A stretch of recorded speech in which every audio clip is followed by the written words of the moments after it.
Symbol है। अब symbol को आप चाहे जला दो, पटाखे फोड़ करके आग लगा दो, हवा में उड़ा दो, उससे तो कुछ होगा नहीं। वो तो सिर्फ नाम मात्र है कि भैया रावण को जला रहे हैं। एक्चुअल में जो चीजें हैं वो तो अलग ही हैं, कि जो आपके अंदर का क्रोध है, आपके अंदर का अहंकार है, उसको जलाने की बात की जाती है, बुरी चीजों को जलाने की बात की जाती है। खैर, अब इसका मतलब बदल चुका है। मतलब अब सिर्फ रावण तक रह गया है, रावण के पुतले तक जलाने तक सीमित है। रावण की चाहे बुराइयां हो चाहे अच्छाइयां हो, उसको देखने से कोई मतलब है नहीं। अब लोगों को सिर्फ रावण को जलाने से मतलब है कि थोड़ा सा आपको अच्छा दिखे, कि भैया अरे मजा आ गया, क्या बनाया था, क्या जलाया था। अब वो चीज वहां तक सीमित रह चुकी है। इससे आगे अब ना लोग देखना पसंद करते हैं, ना ही लोग सुनना पसंद करते हैं। कि अगर हम आप किसी को बोल भी दें, भैया आज के दिन ऐसा होता है कि अपने अंदर की जो बुराइयां हैं उनको देखना पड़ता है, उनको जलाना पड़ता है, तो वो कोई आपकी बात सुनने को तैयार होगा नहीं, है ना। फिर बोलेंगे कि भैया ज्ञान क्यों दे रहे हैं। खैर, पिछले कल का क्वेश्चन कितने लोगों ने लिखा, ये तो बताओ जरा मुझे। पिछले कल जो आपको क्वेश्चन दिया गया था मेंस का, वो कितने लोगों ने लिखा। अब कुछ लोगों ने मुझे क्वेश्चन भेज दिए हैं। अब मैंने आप सभी से कहा था कि जो आंसर्स चेक करने का डे होगा वो संडे होगा, लेकिन बीच में हमको समय लगेगा तो हम बीच में चेक कर लेंगे। ठीक है, ऐसा नहीं है कि बीच में नहीं करेंगे चेक, तो बीच में समय लगेगा तो बीच में हम चेक कर देंगे। लेकिन आपको लिखते रहना है डे बाय डे, थोड़ा थोड़ा लिखो, चाहे जितना अगर आप लिख सकते हैं उतना आप लिखते ही रहिए। तो कितने लोगों ने लिखा, हाथ खड़े करो जरा।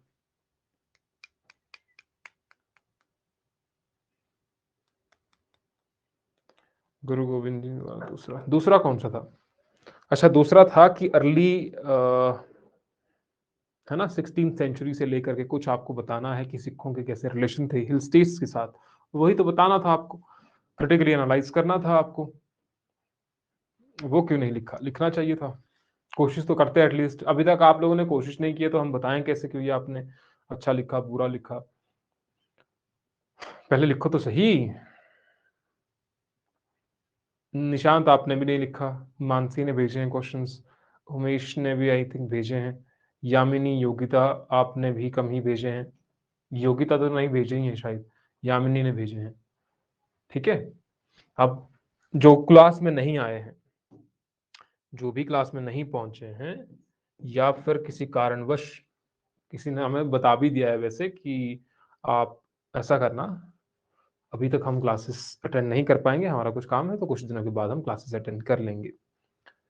तो अगर कोई बिना कारण, हमने भी आपको कारण बताया ना पहले जब क्लासेस नहीं हो रही थी, तो अगर कोई बिना कारणवश, क्योंकि थोड़े ही हैं, ज्यादा तो है नहीं, तो आप लोग हमें बता सकते हैं कि आप क्लास क्यों नहीं अटेंड कर पा रहे हैं। क्योंकि इस ये में ना रहे कि हमने तो फीस दी है, ये ढिमका फलाना। देखो, हमको उससे ज्यादा लेना देना तो नहीं है। वो तो आप जितनी दे रहे हैं अपनी श्रद्धा से दे रहे हैं, वो तो हम ग्रुप से निकालेंगे।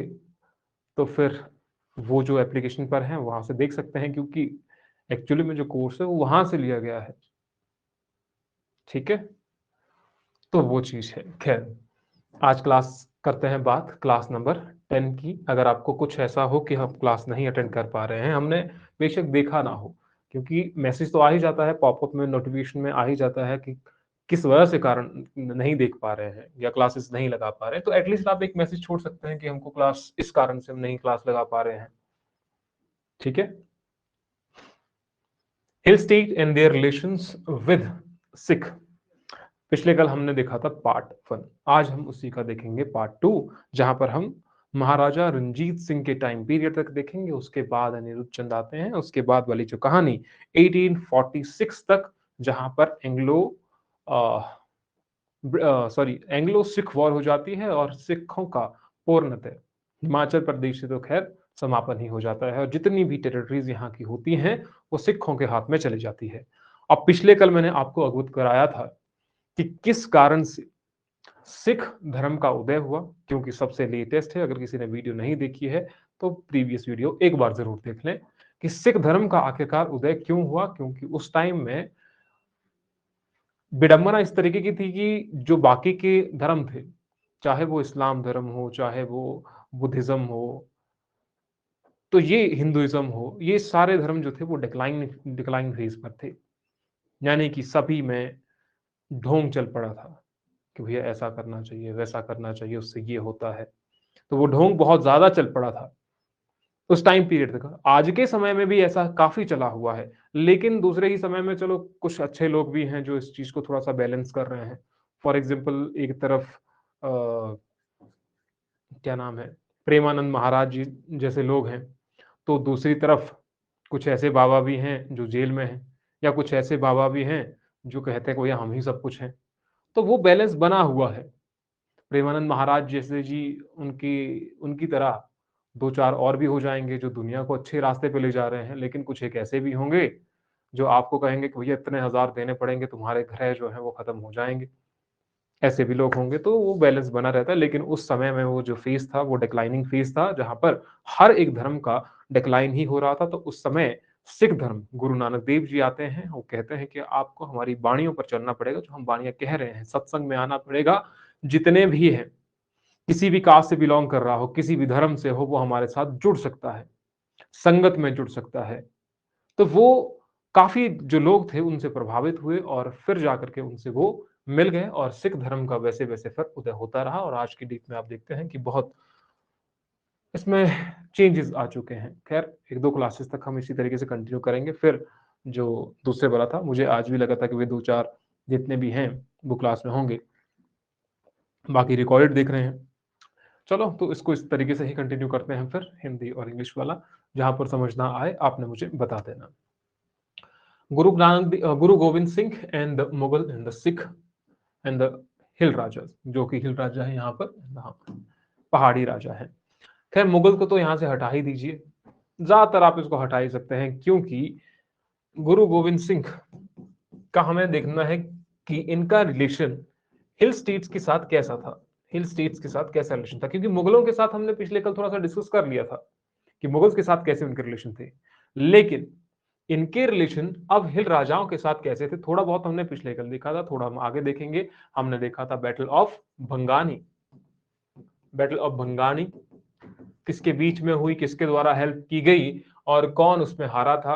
उसके बाद हमने देखा battle of Nadaun, battle of Nadaun क्या कारण रहे इसके, बैटल ऑफ नदौन में अलीफ खान को हरा दिया गया। तो डायरेक्टली क्वेश्चन बन गया आपके, write a short note on battle of Bangani, write a short note on battle of Nadaun, what were the reasons of battle of Nadaun, या उसी के रीजन कारण बैटल ऑफ भंगानी के भी पूछे जा सकते हैं, और वो किन के बीच में लड़ी गई ये भी पूछा जा सकता है, डिस्कस ब्रीफली भी पूछा जा सकता है, क्रिटिकली एनालाइज भी पूछा जा सकता है कि बोथ इन दोनों बैटल को आपको ध्यान में रखते हुए इन दोनों किस तरीके से ये हिल राजास और सिखों के रिलेशंस को चेंज किया गया इन दोनों बैटल के बाद, या ऐसा बोल सकते हैं कि बैटल ऑफ नदौन के बाद जो हम देखते हैं कि इनके रिलेशन हिल स्टेट के जो रिलेशन है सिखों के साथ थोड़े से बदल जाते हैं। तो क्वेश्चन इस तरीके से पूछ दिया जाता है। हाँ, दूसरे वाला कर लेंगे, कोई दिक्कत नहीं है उसमें। A campaign was accordingly launched against the Guru under the leadership of Rustam Khan. ये बात की बात है अब कि जो गुरु थे उनके खिलाफ रुस्तम खान को भेज दिया गया अटैक करने के लिए कि भैया आपको अटैक करना है गुरु पर, गुरु गोविंद सिंह पर। द सूबेदार सन, जो सूबेदार थे उनके बेटे ही थे रुस्तम खान, उनको भेज दिया जाता है। The Mughals army however met disgraceful defeat from the Sikh forces under the command of गुरु गोविंद सिंह, लेकिन उसमें उनकी हार हो जाती है। रुस्तम खान वॉज डिफीटेड, तो रुस्तम खान को हरा दिया जाता है। ठीक है, रुस्तम खान जो कि एक सूबेदार के बेटे थे, सन ऑफ सूबेदार, लेकिन दूसरी तरफ है गुरु गोविंद सिंह, गुरु गोविंद सिंह जिनसे इनकी हार हो जाती है, गुरु गोविंद सिंह।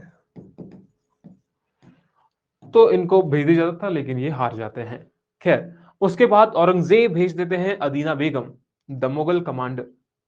अदीना बेगम को भेज दिया जाता है फिर, क्योंकि आप जाओ जरा उनको हरा करके लाओ, क्योंकि दुश्मनी किसके बीच में है, इवेंचुअली तो दुश्मनी सिखों और मुगल्स के बीच में है। तो अब क्योंकि ये थोड़ा सा हिल स्टेट्स में है अभी, तो इनको भेज दिया। अदीना बेगम भी पहले रुस्तम खान को भेज दिया, फिर अदीना बेगम को भेज दिया, the Mughal commander along with the Painda Khan, एक और व्यक्ति Painda Khan, brave Pathan as his lieutenant. तो दोनों को भेज दिया जाता है। ये प्लस करके आपने ऐसे करके लेना है, ये पेंदा खान प्लस ये दूसरे व्यक्ति अदीना बेगम, इन दोनों को भेज दिया जाता है कि आप हिल स्टेट पर उसको कैप्चर करके ले आओ या तो फिर मार दो। With 10,000 men against the Guru, the hill Rajas also brought their men to help the Mughal commanders in the battle that ensured the allied forces once again fared badly as Prince Ajit Singh, along with veteran warriors, committed tremendous slaughters in the ranks of the hillmen and routed them completely. तो उसके बाद जो अजीत सिंह है Prince, उस वक्त वैसे छोटे थे लेकिन खैर उनको हरा दिया जाता है और वो फिर से वापस, यानी कि मुगल्स की इस वक्त भी, दूसरे वक्त भी जब हार हो जाती है, अदीना बेगम और दूसरे एक व्यक्ति पेंदा खान, इन दोनों व्यक्तियों को भेज दिया जाता है 10,000 लोगों के साथ गुरु को हराने के लिए। लेकिन गुरु गोविंद सिंह जो हैं वो बाकी लोगों की सहायता लेते हैं और उसके बाद मुगल्स की सेना को हरा देते हैं या फिर अदीना बेगम और पेंदा खान को हरा देते हैं। After the death of Aurangzeb, अब औरंगजेब की मृत्यु हो जाती है, उसके सक्सेसर आते हैं Bahadur Shah. Bahadur Shah occupied the throne. उसके बाद 1707 औरंगजेब की जब डेथ होती है, मुगल एम्पायर डिक्लाइन करने लग जाता है। जैसे ही हमने मॉडर्न हिस्ट्री में पढ़ा था कि भैया औरंगजेब जब गद्दी पर बैठता है और जब गद्दी से यानी कि उसकी डेथ हो जाती है, अब औरंगजेब की डेथ हो गई, यहां पर मुगल का डिक्लाइन शुरू हो गया। उसके बाद यहाँ पर वीक रूलर्स का आना शुरू हो जाता है जो सिर्फ राजगद्दी के लिए लड़ते रहते हैं कि भैया हमको राजगद्दी पर बैठा दो, हमको राजगद्दी पर बैठा दो। तो वो प्रोसेस यहाँ पर चल पड़ता है जैसे ही औरंगजेब की मृत्यु होती है। The new Mughal emperor was friendly toward the Guru as the latter had given his military assistance in the war of succession. अब जाकर के ये, क्योंकि वॉर ऑफ सक्सेशन चला हुआ है कि हमको राजा बना दो, हमको राजा बना दो, तो ये किसी की सहायता भी ले लेंगे। अब उस वॉर ऑफ सक्सेशन में गुरु गोविंद सिंह के द्वारा बहादुर शाह की मदद की गई। जब ये मदद की जाती है तो इनके थोड़े से रिलेशन यहाँ पर फ्रेंडली रिलेशन हो जाते हैं। अब देखिए आपको याद क्यों रखना है, यहाँ पर चेंज हो गया ना, जहां पर कुछ चेंज आ गए औरंगजेब की डेथ के बाद, ये आपको मेंस में लिखना है कि मुगलों और सिखों के थोड़े जो रिलेशन थे वो थोड़े अच्छे हुए, क्योंकि बहादुर शाह की हेल्प की गई थी गुरु गोविंद सिंह के द्वारा in the war of succession, throne पर बैठने के लिए कि राजगद्दी पर हमको बिठा दो, और बहादुर शाह राजगद्दी पर बैठ जाते हैं और इनके रिलेशन आपस में अच्छे हो जाते हैं। The Guru accompanied emperor Bahadur Shah to the Deccan. अब जब ये दक्कन पर जाते हैं, कौन, बहादुर शाह चले गए दक्कन। दक्कन में अटैक के लिए चले गए हैं। हेल्प किसके द्वारा की गई, हेल्प की गई गुरु गोविंद सिंह के द्वारा। गुरु गोविंद सिंह हेल्प बहादुर शाह। तो यहां पर आपने प्लस करके ऐसा कर देना है कि दक्कन पठार पर जब अटैक करने के लिए गए तो गुरु गोविंद सिंह भी उनके साथ में गए, उनकी मदद के लिए गए। यहां पर वो it was during his, Guru Govind Singh met बंदा बैरागी एट नंदेड़, ये नाम तो याद नहीं रखना है, नंदीड़ इन 1708। तो जैसे ही 1708 में इसकी 1707 में औरंगजेब की मृत्यु जाती है, बहादुर शाह आ जाते हैं, क्योंकि बहादुर शाह को राजगद्दी पर बैठने के लिए मदद की जाती है गुरु गोविंद सिंह के द्वारा। जब दक्कन में चल जाता है बहादुर शाह, तो गुरु गोविंद सिंह भी उसके साथ में चल पड़ते हैं क्योंकि हम भी आपकी सहायता कर लेंगे, वॉर ऑफ सक्सेशन में तो आपकी सहायता की ही है। तो 1708 में जब वो दक्कन में थे तो इसी वक्त वो बंदा बैरागी से मिलते हैं। और बंदा बैरागी अब जाकर के हमारे लिए इंपॉर्टेंट है क्योंकि हिल स्टेट्स में इसका बहुत बड़ा रोल है। वहां से आए, इनके रिलेशन अच्छे हुए और बंदा बैरागी को अपने साथ लेकर के आए और उसको कह दिया, जितने भी जो सिखों के या जब पंजाब हिल स्टेट्स की बात की जाए, उन सिखों सभी को कह दिया कि आपको इस व्यक्ति की बात सुननी है, बंदा बैरागी की, क्योंकि ये डिवोटी बन चुका था, फॉलोवर बन चुका था गुरु गोविंद सिंह जी का। He became an ardent devotee of the Guru, who persuaded him to go to Punjab and fight against the enemies of the Khalsa. क्योंकि खालसा का गठन हो चुका था 1699 में, 1699 में खालसा का गठन किया गया गुरु गोविंद सिंह के द्वारा। जितने भी जो एम्पायर है उसको थोड़ा सा इकट्ठा करना था। अब गुरु गोविंद सिंह ने कहा कि जितने भी एनिमीज हैं खालसा के, जो खालसा के विरोध में जा रहे हैं, उन सभी को मार दो या उनके खिलाफ शस्त्र उठा दो। तो बंदा बैरागी को उस चीज के लिए अपॉइंट किया गया। कहां से लाए, दक्कन से लाए पंजाब में। अब देखिए उसका इन्फ्लुएंस जो है वो हिमाचल जो हिल स्टेट्स हैं, हिमाचल जितने भी आपके राजा कहें यहाँ के, यहाँ उसका इन्फ्लुएंस बढ़ जाता है धीरे-धीरे करके। पहले तो वो पंजाब में जितने भी होते हैं उन सभी को डिफीट कर देता है। अब उसका नाम यहाँ पर पॉपुलर नेम बन जाता है, he became popular by the name of Banda Bahadur. Banda वैरागी हमने देखा तो Banda Bahadur and Punjab Sikhs were instructed to obey him. और पंजाब के सिखों को कहा गया कि आपको इस बंदा वैरागी की या बंदा बहादुर की बातों को मानना है, जैसा ये कहता है वैसा करो, क्योंकि बहुत कुशल व्यक्ति था। इसीलिए कहा गया गुरु गोविंद सिंह के द्वारा। When Banda Bahadur started to capture Amritsar, Kasur, Batala and Pathankot and looted Lahore. To stop him, Mughal Emperor Bahadur Shah sent Amin Khan to subdue Banda, but Banda made a good escape in December 1710. अब क्योंकि वो यहां पर लूटपाट करने में लग गया, लाया था कंसोलिडेट करना है एम्पायर को, बंदा बैरागी, बंदा बहादुर एक ही बात है, कहीं पर बंदा लिखा है तो वो भी एक ही बात है, तो उसको लाया गया। उसने लूटपाट करनी शुरू कर दी। लूटपाट से ही तो आपको कैप्चर करना है ना, जितना भी एरिया है आपको कैप्चर करना, चाहे वो पंजाब वाला रीजन हो, चाहे वो किधर वाला रीजन हो। तो उसने कैप्चर करना शुरू कर दिया, लूटपाट भी शुरू कर दी। इससे मुगल एम्परर परेशान हो गया थोड़ा सा कि भैया हाँ, ये तो गलत हो गया। अब अमीन खान को भेजा गया, बहादुर शाह के द्वारा अमीन खान को भेजा गया बंदा बहादुर को कैप्चर करने के लिए। लेकिन बंदा बहादुर भाग जाता है 1710 में, ये भागता है थ्रू सिरमौर स्टेट, सिरमौर में चले जाता है। In the hills he led an expedition against the Hindu chief who had been working against Sikh. The first state to face the wrath of the Banda Bahadur was Kehlur. अब क्योंकि उस वक्त पहाड़ों में था, अब उसने देखा कि पहाड़ों में भी कुछ ऐसे लोग हैं, कुछ ऐसे राजा हैं जो सिखों के खिलाफ में हैं, जो सिखों को बढ़ना नहीं देना चाहते हैं। क्योंकि इससे पहले हमने देखा ना, ये सब चला हुआ है, बैटल जो चली हुई थी, तो उसने कहा कि भैया ये तो गलत चला हुआ है, इन सभी को अपने अधीन लाना पड़ेगा। तो सबसे पहले जिसने फेस किया वो था कहलूर, बंदा बहादुर को। The incident demoralised other hill chiefs, they voluntarily submitted to Banda Bahadur, paid nazrana and assured him to him of their loyalty and integrity. उनको कहा गया, जितने भी जो हिल राजा थे उन्होंने कहा कि भैया हमको माफ करो, हम आपको नजराना पेश कर रहे हैं, पैसे दे रहे हैं या कुछ वो गिफ्ट पे कर रहे हैं, तो हम आपको गिफ्ट पे कर रहे हैं, आप हमारे इलाके पर कब्जा मत कीजिए, यहां से चले जाइए। तो अब देख रहे हैं आपकी बंदा बहादुर जब वो वहां से भाग गया, अमीन खान जब कैप्चर करने आया था, मुगल बादशाह बहादुर शाह के द्वारा भेजा गया था, तो 1710 में वो भाग करके सिरमौर स्टेट में चल जाता है, या फिर वो निचले वाले तलहटी में चले जाता है हिल स्टेट में। उसे पता चलता है कि यहाँ के कुछ एक राजा हैं जो सिखों के खिलाफ में है, तो उनको पहले दबाना पड़ेगा, उसके बाद ही हम अपना एम्पायर खड़ा कर सकते हैं। तो पहला कहलूर था और बाकी के जो हिल राजा थे उससे डर ही गए फिर कि भैया हमको तो फिर नजराना पेश करना पड़ेगा ताकि वो इस वाले इलाके में कब्जा ना करे। Rise of Sikh power, Raja of Chamba and Mandi were the first to surrender to Banda बहादुर।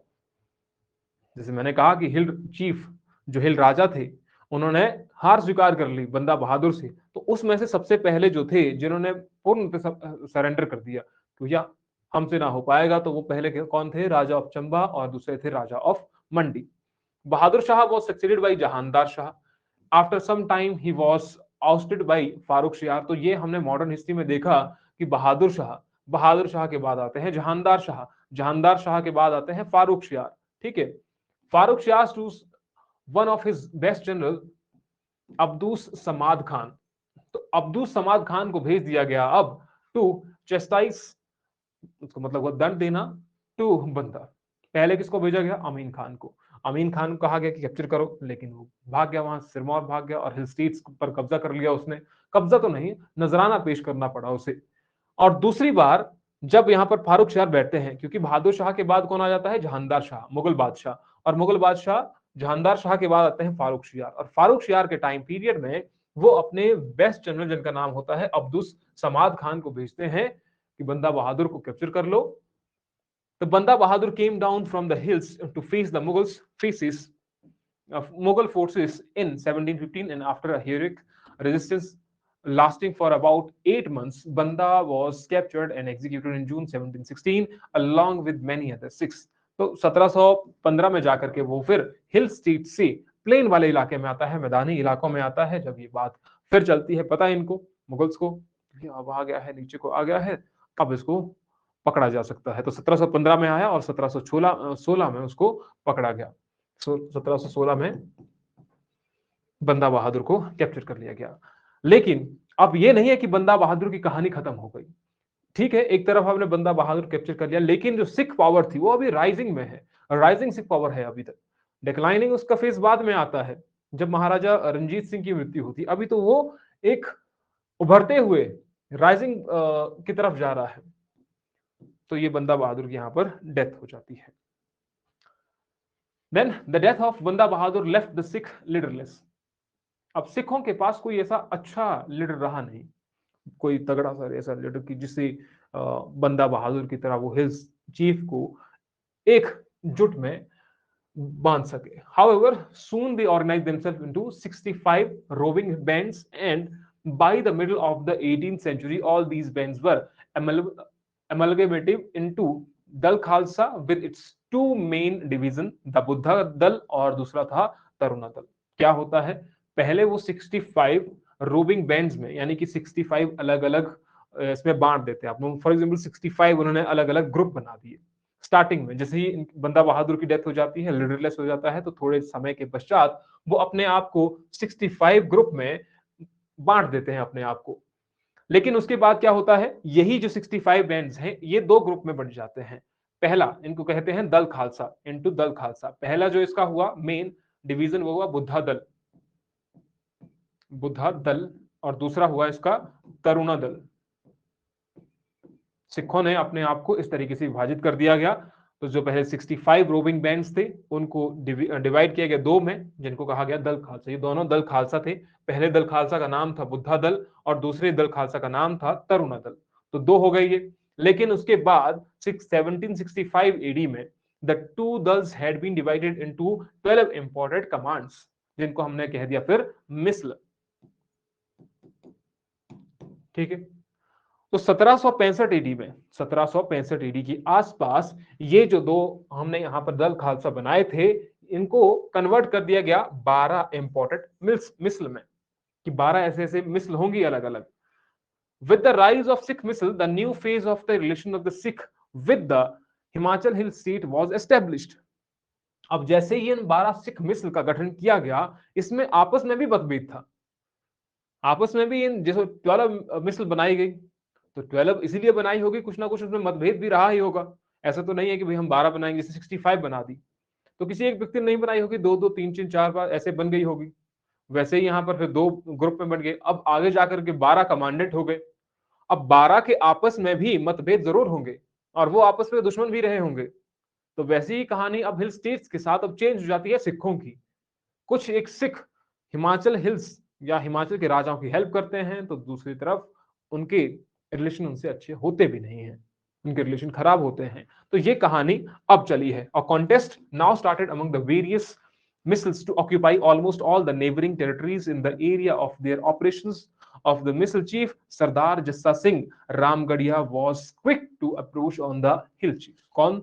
सरदार जस्सा सिंह रामगढ़िया, सबसे पहले व्यक्ति, मिस्र के पहले व्यक्ति जिन्होंने कहा कि हमको भैया हिल स्टेट्स पर कब्जा करना है। तो वैसा ही 1770 AD the chief of Kangra, जो राजा घमंड चंद थे, नूरपुर के राजा पृथ्वीचंद, चंबा के Raja Raj Singh were made tributary to the Ramgarhia सरदार।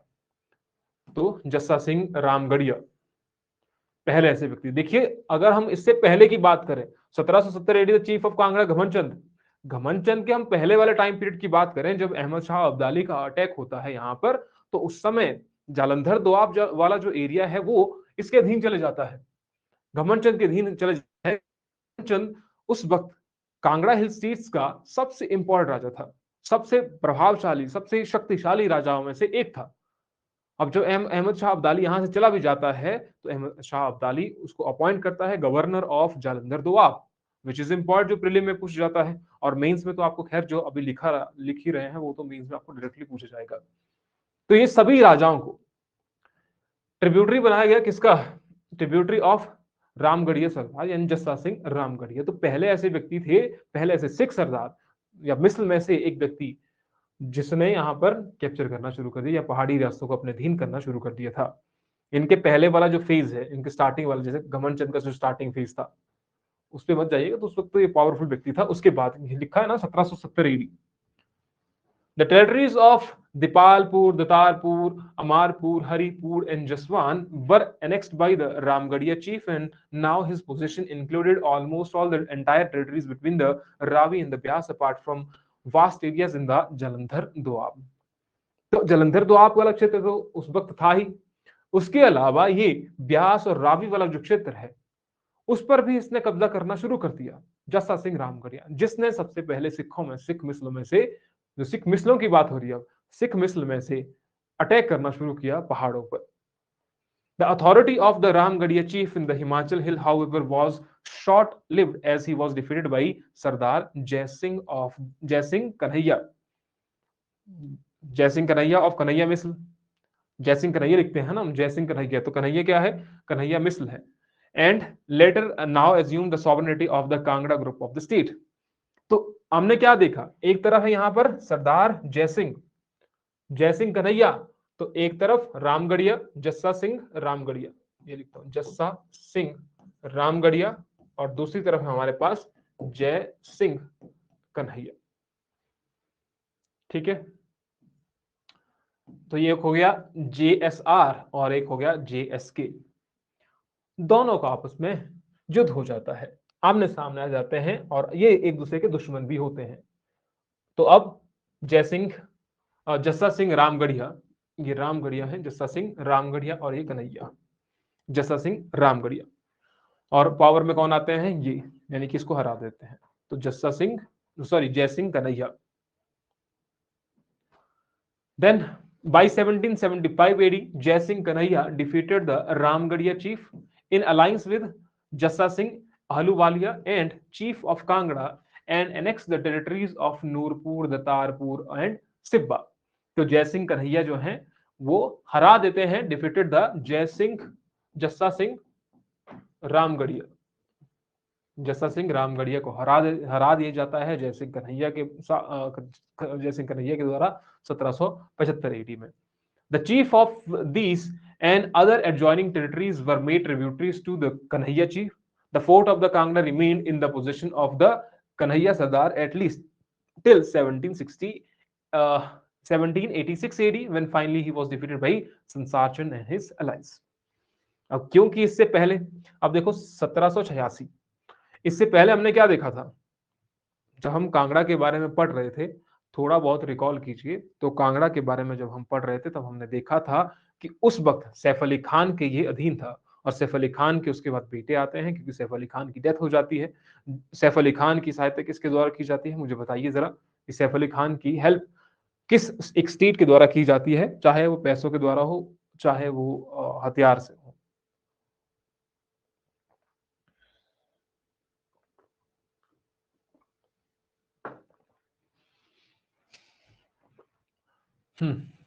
कोई करता है हेल्प, कोई तो करता होगा, नहीं सो तो नहीं गए।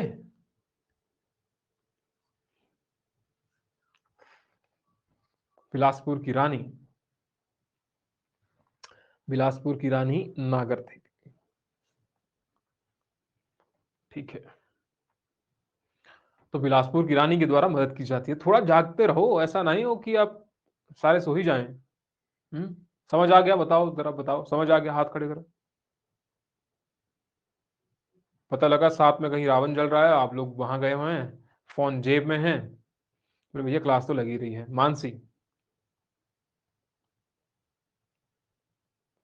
मानसी क्लास में है आप?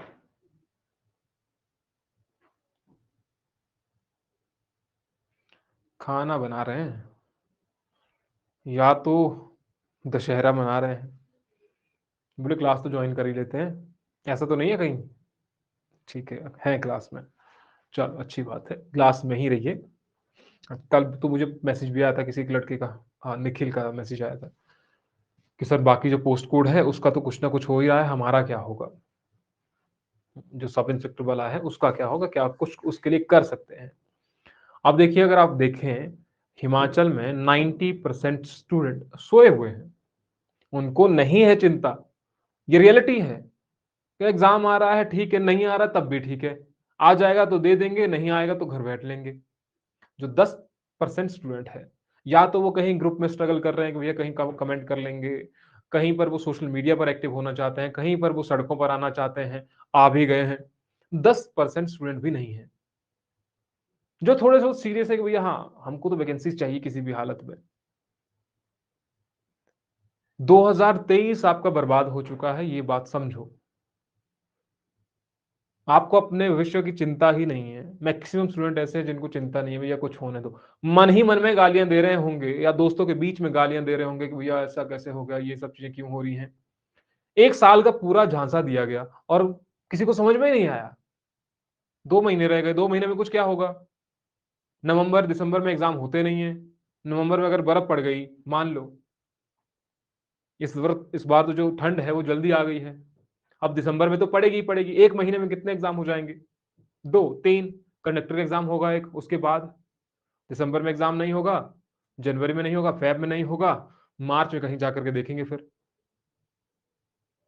तो एक तरह से 90% स्टूडेंट को बेवकूफ़ बनाया गया और बन भी गए। क्या कह सकते हैं?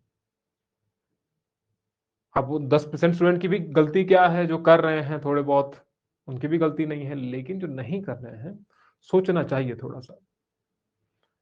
थोड़ा-सा यहाँ पर जो हिमाचल में स्टूडेंट है वो थोड़ा-सा कहीं न कहीं झिझकता है कि ऐसा ना हो जाए, वैसा ना हो जाए, कुछ हो ना जाए। क्या ही होगा? अपने राइट्स के लिए आप बात कर रहे हैं।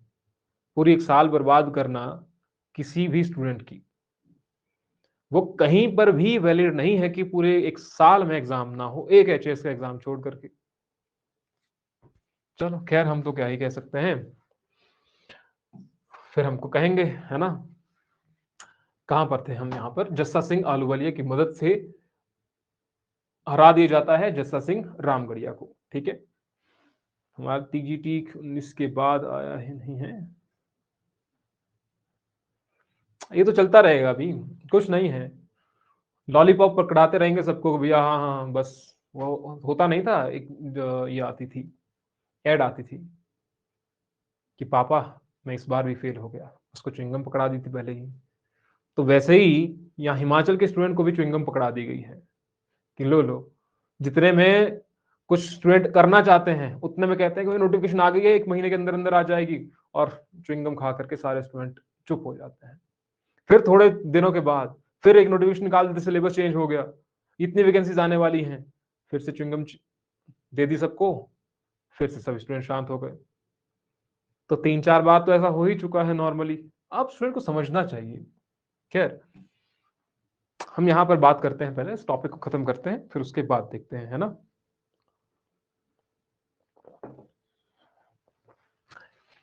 हमने तो 24 की तैयारी करनी है, तो जो इस 23 की 23 वाले सेक्शन में है तो नहीं भैया, कंडक्टर वाले तो नहीं है यहाँ पर।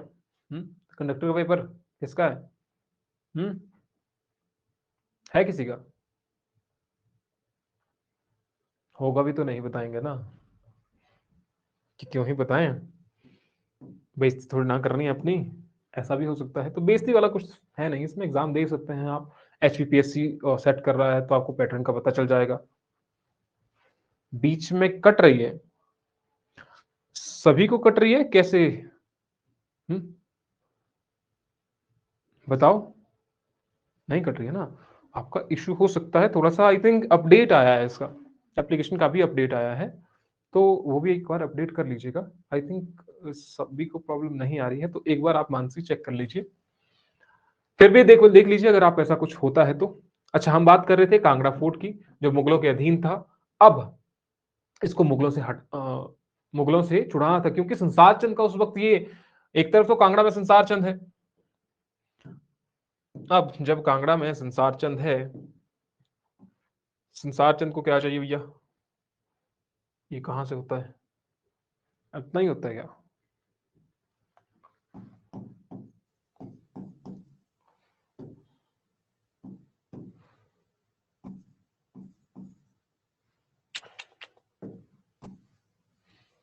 चलो थोड़ा-सा इधर कर लेते हैं। कांगड़ा में है संसार चंद और कांगड़ा में ही है जो कांगड़ा फोर्ट। अब ये कांगड़ा का किला, कांगड़ा फोर्ट किसके अधीन है? मुगल्स के अधीन। और यहां के जो गवर्नर थे उस वक्त, उनका नाम है सैफ अली खान, है ना। अब क्योंकि इनको हराना है, संसार चंद को ये पड़ी है कि हमको राजा बनना है, राजा, हिल स्टेट्स का राजा बनना है हमको। अब इस राजा बनने के लिए आपको किला तो हथियाना पड़ेगा। राजा कैसे बनेगा? जब आपके पास वो स्ट्रॉन्ग किला हो। कांगड़ा में किला है, जिसके पास कांगड़ा किला, उसके पास हिल स्टेट्स का कंट्रोल। अब इसको राजा बनता था, बोले कि एम्परर, हिल एम्परर, या इस तरीके से पहाड़ी राजा। अब इसको पहाड़ी राजा बनना था, और कहते भी थे उस वक्त पहाड़ी राजा। एक्सपेंशन इसने किया, हर एक एम्पायर को, हर एक राजा को इसने अपने अधीन लाया। एक्सपेंशन तो कर ही रहा था, लेकिन इसको चाहिए था ये।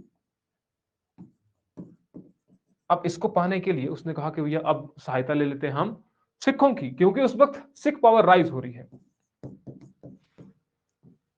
एक तरफ कहानी में सिख भी आ चुके हैं। अब बोले भैया इसकी सहायता ले लेते हैं, ताकि उससे जाकर के हम अपना जो एक कांगड़ा किला है हम हथिया लेंगे। तो जयसिंह कन्हैया आ जाते हैं यहां पर स्टोरी में। ये आ जाते हैं स्टोरी में, और इनके बेटे होते हैं, क्या नाम होता है इनका, उसके बेटे का। जैसे ये हेल्प लेते हैं जयसिंह कन्हैया की, तो वो सैफ अली खान जो है अपने बेटे की सुरक्षा को लेकर के वो उसे सबमिट कर देते हैं जयसिंह कन्हैया को। बोले भैया ये ले लो, किला ले लो आप। तो जयसिंह कन्हैया के पास कुछ समय तक ये कांगड़ा का फोर्ट रहता है। 1786 ईडी कांगड़ा का फोर्ट किसके पास? जयसिंह कन्हैया के पास। तब तक इनके पास रह जाता है। नाम है जीवन खान, ठीक है,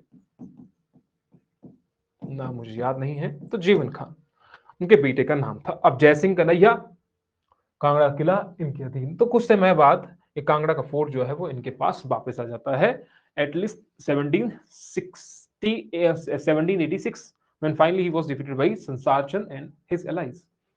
और फिर जाकर के 1786 एडी में कांगड़ा किला संसार चंद के पास आ जाता है, ठीक है।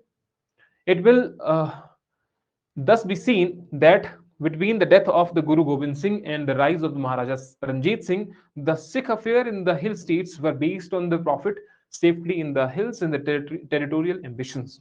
अब क्या होता है, गुरु गोविंद सिंह से लेकर के जब महाराजा रंजीत सिंह का राइज हो रहा था, उस वक्त तक अगर हम देखें तो जितने भी हिल स्टेट के राजा थे, सॉरी जो सिख थे, उनका क्या था यहाँ पर कि प्रॉफिट हमको लेना है, जितना भी ज्यादा हो सके जो प्रॉफिट है वो हम ले सकें, और सेफ्टी है यहाँ पर, दूसरा टेरिटरी का एक्सपेंशन तो करना ही है। तो ये सब चीजें जो थी वो उनके मन में थी, सिखों के। अब फिर जाकर के महाराजा रंजीत सिंह का फिर उदय होता है। तो ये मेंस में आपको लिखना है कि वो आखिरकार हिल स्टेट्स में क्यों आना चाहते थे, क्या रीजन थे? प्रॉफिट, पैसा, है ना, पैसा लेना है उनको, और दूसरा सेफ्टी है, वहां पर अटैक जो है वो आसानी से किया नहीं जा सकता है।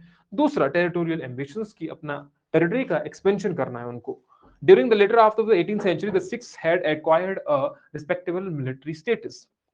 तो ड्यूरिंग द 18th century के लगभग हाफ में है, half of the 18th century, तब तक उनके पास बहुत अच्छी एक पावर, या हम कहें कि सोल्जर्स बहुत अच्छी पोजीशन में थे। अब इसके रीजन क्या थे कि वो उस वक्त ऐसी राइज हो रही थी, उसी वक्त ही क्यों राइज हो रही थी? एक तो आपका जो मुगल एम्पायर था वो वीक हो रहा था, weakening of the Mughal empire. हमने देखा कि बहादुर शाह, जहांगीर शाह, फारूक शियार, इस तरीके से अलग अलग आते रहते हैं। और इन्वेजन होता है नादिर शाह का एंड अहमद शाह अब्दाली का from across the north east. तो ये अटैक शुरू हो गया। अब ये बहुत अच्छी कंडीशन थी महाराजा रंजीत सिंह के लिए आगे जाकर के, कि रंजीत सिंह का आगे जाकर के फिर उदय हो, है ना। ये कंडीशन अच्छी थी उसके लिए, क्योंकि एक तरफ मुगल एम्पायर डिक्लाइन हो रहा है, दूसरी तरफ नॉर्थ ईस्ट से अटैक हो रहा है, इधर से अटैक हो रहा है नॉर्थ वेस्ट से। तो यहां से अटैक हो रहा है और मुगल एम्पायर डिक्लाइनिंग में है। भैया सिख पावर को राइज होने का समय मिल गया।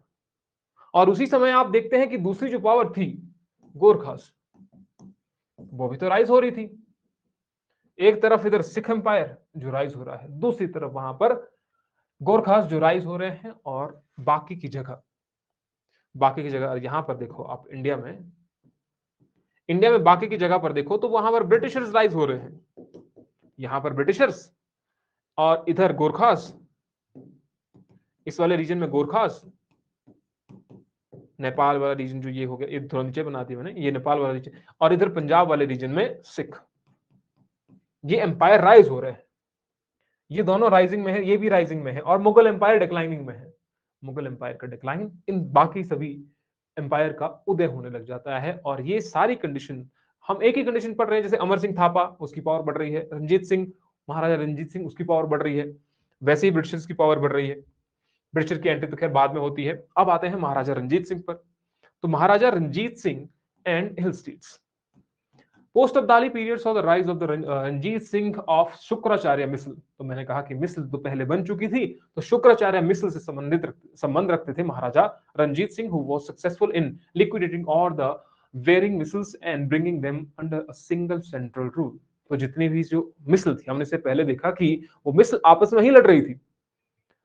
अब उससे क्या हो रहा था कि सिख पावर का उतना उदय नहीं हो पा रहा था जितना पॉसिबल हो सकता था। अब 12 हैं, 12 चीजें हैं जो कि एक ही चीज को, या उनका मोटिव जो है वो एक ही है कि हिल स्टेट पर कब्जा करना है, लेकिन वो 12 अलग अलग तरीके से कर रहे हैं, तो वो नहीं हो पाएगा। अब जाकर के महाराजा रंजीत सिंह ने कहा, क्योंकि एक ही सेंट्रल रूल होगा, एक सेंट्रल यूनिट होगी, सभी को, जितनी भी मिसल थी, 12 मिसल थी, उनको एक या एक सेंट्रल यूनिट के अधीन ला लिया। 1803, Sansar Chand made 2 attempts to occupy parts of the fertile Doab of Jalandhar, but he was repulsed by the Maharaja Ranjit Singh and his confederates. तो अब जाकर के संसार चंद, जैसे मैंने कहा पहले भी स्टोरी में, संसार चंद पहाड़ी राजा बनने की फिराक में तो था ही, पहाड़ी राजा बनना चाहता था, लेकिन अब यहां पर कहानी एक और आ गई कि संसार चंद ने अटैक करना शुरू कर दिया प्लेन्स पर।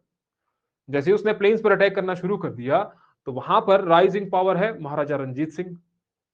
महाराजा रंजीत सिंह ने उसको वापस भेज दिया, वापस जाओ, शक्तिशाली राजा है, वापस भेज दिया प्लेन से।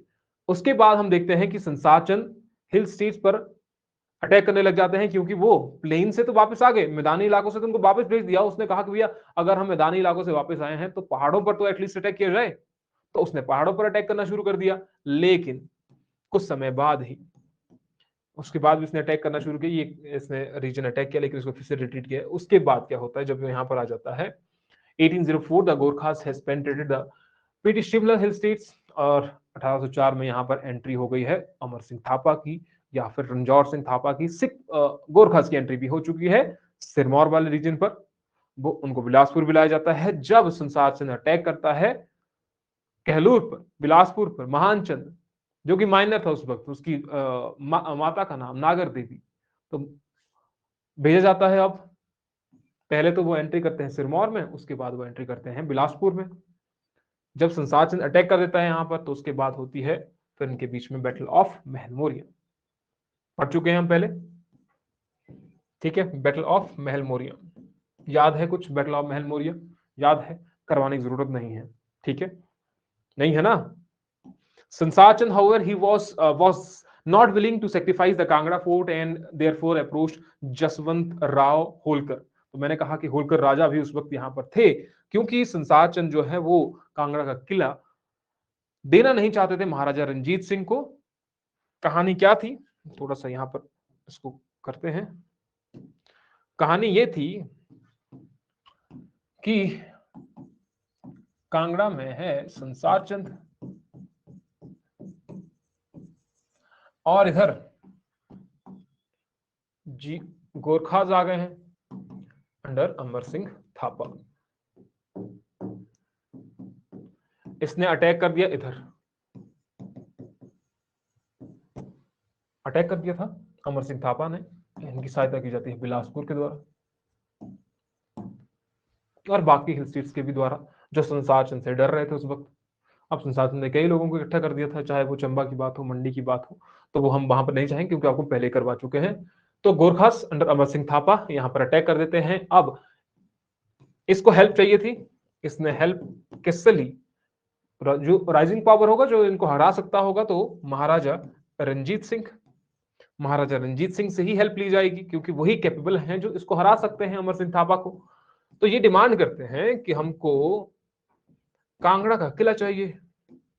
अगर तुम कांगड़ा का किला देना चाहते हो और साथ ही साथ में जो 60-66 विलेजेस दिए जाते हैं, कितने इतने लिए जाते हैं, तो वो भी चाहिए हमको और कांगड़ा का किला भी चाहिए। तो इसने कह दिया कि हाँ। बोले हाँ, हम दे देंगे आपको। अब ऐसी कंडीशन में कोई क्या करे जब बाहर से अटैक हो रहा हो, अंदर फूड की सप्लाई खत्म हो रही हो, राशन खत्म हो रहा हो, तो सहायता तो लेनी पड़ेगी, किसी भी वे में उसको सहायता लेनी पड़ेगी। उसने मुंह में तो कह दिया कोई हाँ हाँ हम ऐसा ही करेंगे, लेकिन संसार चंद के दिल में यह था कि कांगड़ा किला तो हमें देना नहीं है। तो ये मिल जाता है फिर जसवंत राव होलकर से, होलकर राजा जसवंत राव।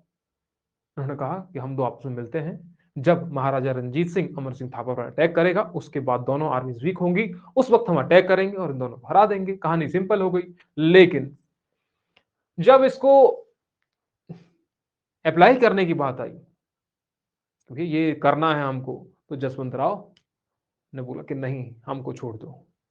क्योंकि एक्चुअल में जो युद्ध था दोनों के बीच में, जितना युद्ध होना चाहिए था वो हुआ ही नहीं अमर सिंह थापा और रंजीत सिंह के बीच में। हालांकि जो गोरखास हैं उन्होंने रंजीत सिंह को कहा भी कि हम पैसे दे देते आपको, कितने चाहिए आपको, 10 लाख 20 लाख, तो हम पैसे दे देंगे आपको, आप अटैक मत करना। लेकिन महाराजा रंजीत सिंह को कांगड़ा किला चाहिए था, तो उसने पैसे नहीं दिए और बाद में जाकर जो ट्रीटी ऑफ ज्वालामुखी होती है, फिर जाकर के उनकी हेल्प की जाती है। उन्होंने कहा देखिए यहाँ पर लिखा हुआ है कि वो उसकी हेल्प ना करें, लेकिन बाद में जाकर के finally the treaty was signed at Jwalamukhi on July 20, 1809। Ranjit Singh dispatched a Sikh force under the command of Diwan Mohkam Chand, one of his ablest commander, along with Sardar Fateh Singh कल्याण वाला। ये पहले भेजा जाता है वैसे, उसके बाद तो फिर ट्रीटी वगैरह होती है, फिर उसके बाद जो एक्चुअल युद्ध होता है। ये तो उनने पहले ही भेज दिए थे। फिर जाकर यहाँ पर ये मना भी कर देता है कि गोरखाज नजराना पेश करते हैं उसको कि आप कोई मिलिट्री हेल्प मत करना संसार चंद की, लेकिन वो मना कर देते हैं और फिर जाकर के यहाँ पर ट्रीटी ऑफ ज्वालामुखी होती है 20 जुलाई 1809 में। Then the retreat of the Gorkhas and the annexation of the Kangra fort, which was formally handed over by Sansar Chand to the Sikh on August 24, 1809, led to an easy capture of the adjoining territories. जिस तरीके से संसार चंद ने कब्जा कर दिया था, क्योंकि उसके पास कांगड़ा किला था, तो उसने बाकी सभी हिल स्टेट्स पर कब्जा करना चाहा। तो वैसे ही जब ये कांगड़ा का किला सिखों के पास आ गया, तो उनको भी अपॉर्चुनिटी मिल गई कि हम एडजॉइनिंग जितना भी एरिया है, बाकी के जितने क्षेत्र हैं, उन पर अटैक कर सकते हैं और उसे अपने अधीन ला सकते हैं। तो ये अपॉर्चुनिटी उनको मिली। इसीलिए उन्होंने सरदार दस्सा सिंह मजीठिया को, who played an prominent part in the victory, was appointed as किलेदार, तो उसको गवर्नर बना दिया गया। दस्सा सिंह मजीठिया को सिख, पहले क्वेश्चन आ चुका है, तो पहले सिख जिन गवर्नर जिनको अपॉइंट कर किलेदार अपॉइंट कर दिया गया, तो दस्सा सिंह मजीठिया, जस्सा सिंह रामगढ़िया नहीं है ये, तो वहां से कंफ्यूज नहीं होना है। Of the Kangra and the adjoining hill states 1815, Ranjit Singh dispatched the Sikh forces to extract tributes from the hill chief। तो 1815 में जाकर के बाद में फिर गवर्नर को ये भी कहते हैं कि ये वाला जो एरिया है वो हमें दे दो, कैप्चर करके हमें दे दो, या ट्रिब्यूट हमें चाहिए, बाकी के जितने भी हिल स्टेट्स हैं उनसे हमको ट्रिब्यूट चाहिए। By 1820, he had consolidated the rule over whole of Punjab between the Satluj and the Indus River। तो सतलुज और इंदस रिवर के बीच में, सतलुज और इंदस रिवर के बीच में जितना भी क्षेत्र आता था उसको कंसोलिडेट किया गया, अपने अधीन लाया गया बाई रंजीत सिंह, महाराजा रंजीत सिंह, जिन्होंने 1820 तक आते आते इंदस नदी और सतलज नदी के बीच वाले क्षेत्र को कंसोलिडेट करके अपने क्षेत्र अपने अधीन ला लिया था। इतना क्षेत्र उन्होंने अपने अधीन ला लिया था उस वक्त तक के लिए, तो इंपॉर्ट हो गया।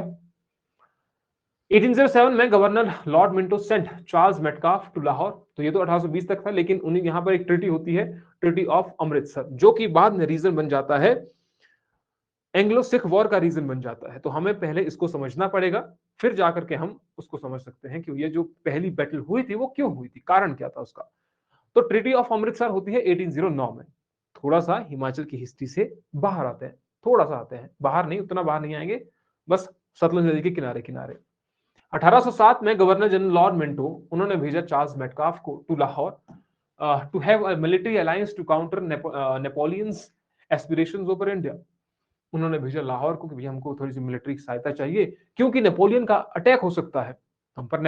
अगर नेपोलियन का अटैक होता है, अंग्रेजों पर नेपोलियन का अटैक होता है नॉर्थ वेस्ट से, तो हमें मिलिट्री की सहायता चाहिए होगी, चाहे वो सिखों से हो, चाहे वो किसी अन्य राजा से हो। तो वैसे ही गवर्नर जनरल लॉर्ड मिंटो के द्वारा चार्ल्स मेटकाफ को भेजा गया। तो Maharaja Ranjit Singh offered to accept Metcalfe's proposal of an offensive and defensive alliance on the condition that the British would remain neutral in case of the Sikh-Afghan war and consider Ranjit Singh as the sovereign of the Punjab region, including the Malwa territories, but the negotiations failed. पहली बार में वो fail हो चुकी थी। क्या हुआ? इसने कहा कि भाई सिखों का अफगान के साथ चला है, सिखों की लड़ाई किसके साथ हो रही है? अफगान के साथ में। अब इस सिख अफगान वॉर में ब्रिटिशर किसी की सहायता ना करें कि भैया तुम ऐसा, हम तो तुम्हारी हेल्प कर दें और तुम अफगान की हेल्प करो बाद में जाकर के, और हमें अपनी टेरिटरी का तुम्हें मानना पड़ेगा कि यही राजा है यहाँ का क्षेत्र, इस क्षेत्र का। लेकिन ये नेगोशिएशन उनके बीच में फेल हो जाती है पहली बार में। दूसरी बार में क्या होता है? However, in 1809, when the Napoleonic danger receded, the British became more assertive in this political scenario. Ranjit Singh agreed to sign the Treaty of Amritsar with the British East India Company. अब Napoleon का जब 1809 तक आते आते जब Napoleon का जो danger था वो खत्म हो गया कि उसका डर तो अब है नहीं, तो रंजीत सिंह को अब ये ट्रीटी माननी पड़ गई, क्योंकि हाँ हाँ हम मान लेते हैं, अब काफी है जो आप बोल रहे हैं वो हम मान लेते हैं, क्योंकि उस वक्त तक जो ब्रिटिशर है वो पावर में आ चुके थे। अगर इनकी बात नहीं मानी तो सिख अंपायर भी गया फिर। तो रंजीत सिंह ने कहा कि ठीक है हम मान लेते हैं जो आप कह रहे हैं। अब क्या किया गया? The treaty of Amritsar also known as cis Sutlej treaty. क्या कहते हैं इसको? इसको सिस सतलुज ट्रीटी भी कहा जाता है। was signed on 25th of April 1809। 1809 में इसको साइन किया गया। बिटवीन किसके बीच में? एग्जाम में क्वेश्चन पूछ जाता है, Charles Metcalfe representing the company and Ranjit Singh representing the Sikh kingdom of Punjab. तो एक तरफ चार्ल्स मेटकाफ और दूसरी तरफ सिख पावर के जो लीडर हैं जिनका नाम है रंजीत सिंह, उन दोनों के बीच में 25 अप्रैल 1809 में ट्रीटी ऑफ अमृतसर होती है, अमृतसर की संधि होती है। Under the treaty, Ranjit Singh accepted the river Satluj as the boundary line between the dominions of the company. Maharaja promised not to cross the south of river Satluj, whereas the British promised not to cross the north of Satluj. इसने क्या कर दिया? अभी सतलुज नदी है, एक इसका north हो गया, इसका साउथ हो गया। रंजीत सिंह ने कहा कि भैया हम इस सतलुज नदी से आगे जाएंगे नहीं, इस सतलुज नदी से आगे हम जाएंगे नहीं, और ब्रिटिशर ने कहा कि हम इसके नॉर्थ से नीचे आएंगे नहीं, हम इसमें आपके बीच में पड़ेंगे नहीं। तो ये क्या थी? ट्रीटी ऑफ अमृतसर दोनों के बीच में। Ranjit Singh directed his energize toward the west and captured Multan in 18। उसने क्या करी? वेस्ट की तरफ जाते हैं, इस तरफ जाते हैं हम, जैसे ऐसे ना, ये होगी सतलुज नदी, अभी इसका नॉर्थ हो गया, ये इसका साउथ हो गया। बोले भैया हम यहां से आगे नहीं आएंगे। इसने कहा हम यहां से आगे नहीं आएंगे, ब्रिटिशर्स ने, और ये सिख हो गए। तो बोले भैया यहां से आगे जाने की तो हमें है नहीं, क्योंकि ट्रीटी ऑफ अमृतसर पहले हो चुकी है, तो हम वेस्ट की तरफ जाते हैं, वेस्ट की ओर, यानी कि पाकिस्तान वाला जो इलाका है। तो उसने मुल्तान वाला जो एरिया था वो कैप्चर कर दिया सिखों ने, तो यानी कि इस वाले क्षेत्र में वो जा रहे हैं। अब मुल्तान कैप्चर किया गया, कश्मीर, पेशावर, वेस्ट से लेकर के, वैसे तो कुछ है नहीं।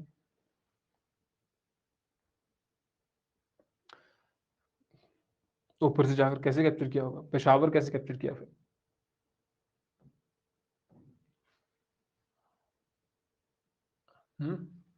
महाराजा Ranjit Singh and hill states. अच्छा, in winter 1815 the Maharaja divided his forces into two parts and ordered them to reassemble at Sialkot. तो उसने क्या कर दिया? 1815 तक जाकर जाते जाते महाराजा ने अपनी जो फोर्सेस हैं उनको दो भागों में विभाजित कर दिया गया, और उनको कहा कि आप सियालकोट में आओ, और बाकी सभी फोर्सेस को भी, बाकी सभी जो राजा थे उनके अधीन में, उनको भी कहा गया आप सियालकोट में आओ।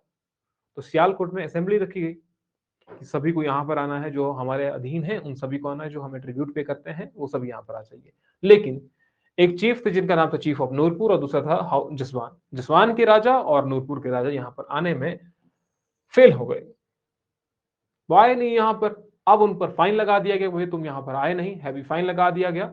Imposed on Umed Singh the chief of Jaswan, तो जसवान के उमेद सिंह जिन पर ये फाइन लगा दिया गया।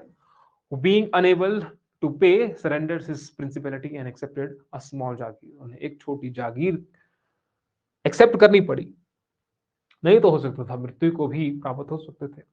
तो उन्होंने कहा कि भाई जागीर दे दो, कोई नहीं, हम काफी इसमें खुश हैं हम इसमें। The chief of Nurpur Bir Singh, यहाँ के बीर सिंह, उन पर भी सेम ही फाइन लगा दिया गया, तो दोनों को सेम चीज कर दी गई। 1818 में the chief of Datarpur Govind Chandra died and his principality too was annexed, तो दतारपुर के राजा गोविंद चंद्र की डेथ हो जाती है, इसके एरिया को भी फिर कैप्चर कर दिया जाता है। The new successor was given a jagir, और जो नए सक्सेसर हुए उनको जागीर दे दी गई। राज संसाचन died in 1824। During this year Maharaja Ranjit Singh was at Dinanagar. ऐसा क्वेश्चन भी आ चुका है, पहले ये क्वेश्चन पूछा गया था कि महाराजा संसाचन की डेथ कब हुई है, और फिर आ गया ये कि उस वक्त महाराजा संसाचन कहां पर थे, तो सॉरी महाराजा रंजीत सिंह कहां पर थे, तो दीनानगर में थे उस वक्त। A nazrana of ₹2 lakh was demanded from the son of Maharaja Sansar Chand, जिनका नाम था अनिरुद्ध चंद, जो बेटे थे उनके, उनको कहा कि अगर आपको राजगद्दी पर बैठना है तो हमको 2 लाख रुपए आपको देने पड़ेंगे राजगद्दी पर बैठने के लिए, क्योंकि संसार चंद की मृत्यु हो जाती है 1824 में। अब उस वक्त वो दीनानगर में थे महाराजा रंजीत सिंह, तो डिमांड की गई 2 लाख रुपए की, अगर आपको राजगद्दी पर बैठना है 2 लाख रुपए लेकर के आओ। वैसे फिरौती में होता है ना, अगर तुमको अपनी संबंधी आपको वापस चाहिए तो 1 लाख रुपए, 2 खोखा, 3 खोखा ऐसे बोलते हैं, तो वैसे ही इनको कहा आपको राजगद्दी पर बैठना है तो हमको 2 खोखे चाहिए। खोखे का मतलब लाख होता है कि करोड़ होता है। Anirudh Chand, being alarmed at the approach for the Sikh forces, accompanied the Fakir to Jwalamukhi, where the court was held, and paid ₹1 lakh, whereupon the balance was remitted. अब ये जाते हैं क्योंकि उनके पास उतना पैसा तो था नहीं कि 2 लाख रुपए वो पेश कर पाए, तो ज्वालामुखी में कोर्ट होता है, राजा का कोर्ट होता है, दरबार होता है, वहां पर चल जाते हैं भैया, बोलते हैं भैया हमारे पास 1 लाख रुपए है, 1 लाख से काम अगर चल जाएगा तो ठीक है, 2 लाख रुपए हमारे पास तो है नहीं, तो 1 लाख रुपए देकर के काम चल पड़ता है फिर इनका।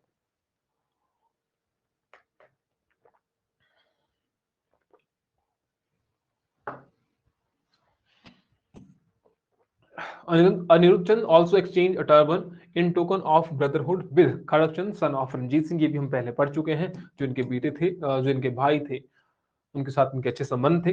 Ranjit Singh demanded the hand of his sister, ये भी हम पहले पढ़ चुके हैं कि रंजीत सिंह ने उसकी बहन का हाथ मांगा, किसके लिए, जो इनके फेवरेट गवर्नर थे, प्राइम मिनिस्टर कहते उस वक्त, हीराचंद सन ऑफ राजा ध्यान सिंह, उनके लिए किसका हाथ मांगते हैं, अनिरुद्ध चंद की बहनों का।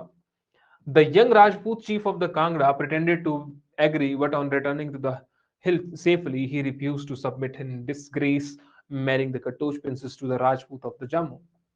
लेकिन वो यहाँ से तब तो कहते हैं कि भाई ठीक है हम करवा देंगे शादी, लेकिन बाद में भाग जाते हैं, यहाँ से भाग करके निकल गए, बोले भैया अब तो शादी नहीं करवाएंगे, और भाग गए, और जम्मू के जो राजा थे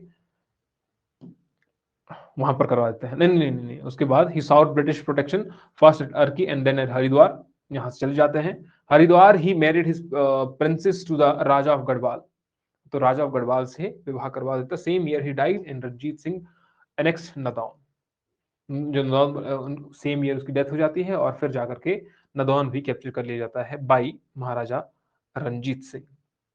और इसी समय इनके बेटे का नाम, इनके भाई का नाम क्या नाम था, अनिरुद्ध चंद के नहीं संसार चंद के भाई का नाम क्या था, फिर वो अपनी बेटी की शादी करवाते हैं, नाम याद नहीं आ रहा है मुझे, अगर आप रिकॉल कर पाए तो। फतेहचंद, तो फतेहचंद की बेटी से फिर इनका विवाह हो जाता है, जहां पर वादा किया गया था। Events in the Punjab after Maharaja Ranjit Singh, अब महाराजा रंजीत सिंह की मृत्यु हो जाती है 1839 में, डेथ हो गई। and was succeeded by his eldest legitimate son खड़कचंद, इनके भी लेजिटिमेट बेटे जो है खड़कचंद बैठ जाते हैं, लेकिन खड़कचंद उतने एफिशिएंट थे नहीं, और बाद में जाकर के इनकी मृत्यु हो जाती है। After few months he was replaced by his son prince Naunihal. इनको कैप्चर कर दिया जाता है खड़गचंद को, फिर इनकी डेथ हो जाती है। तो खड़गचंद की डेथ हो जाती है प्रिजन में। आगे बन जाते हैं इनके बेटे नबनिहाल, राजगद्दी पर बैठते हैं।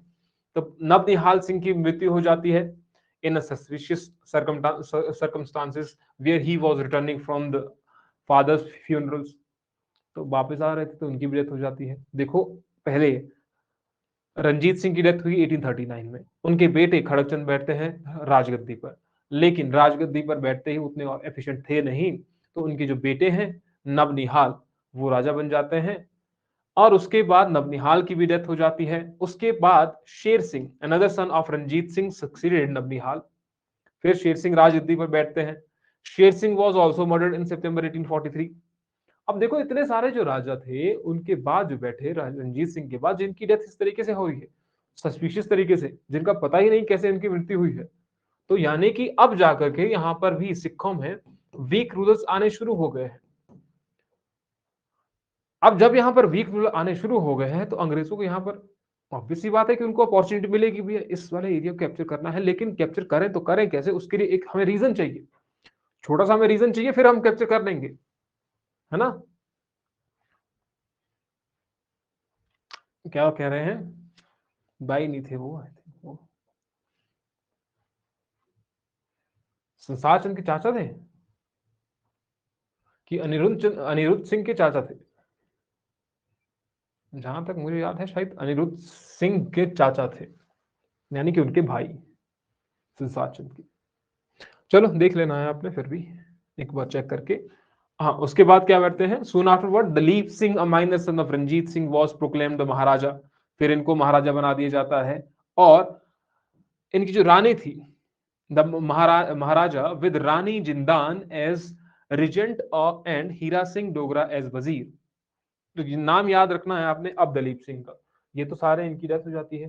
पहले आपके खड़गचंद बैठते हैं, नबनिहाल बैठे, फिर उसके बाद शेर सिंह बैठे, शेर सिंह की डेथ हो जाती है। अब जाकर के दलीप सिंह, जो कि माइनर सन थे रंजीत सिंह के, minor son of Ranjit Singh, उनकी भी, उनको अब राजा बना दिया जाता है। और रानी जिंदान को प्रोटेक्शन के लिए, जैसे जो माइनर थे तो उस वक्त रानी जिंदान जो थी वो राजपाट संभालती थी, और हीरा सिंह डोगरा को वजीर बना दिया गया। लेकिन थोड़े समय बाद हीरा सिंह को भी मार दिया जाता है। फिर जाकर के इनके जो भाई हैं जवाहर सिंह, उनको रानी जिंदान के भाई, उनको अपॉइंट कर दिया जाता है एज प्राइम मिनिस्टर, एज वजीर।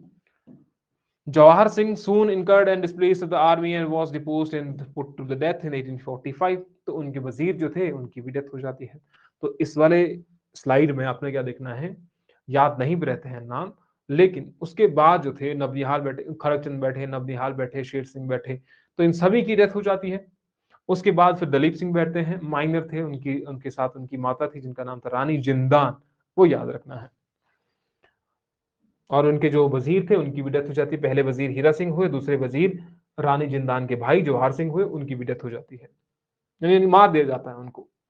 अब आते हैं फर्स्ट एंग्लो सिख वॉर पर। अब क्यों लड़ी गई है, हमें यह पता होना चाहिए कि आखिरकार ये लड़ाई लड़ी क्यों गई। लड़ाई का रीजन तो आपको थोड़ा बहुत पता चल ही गया होगा।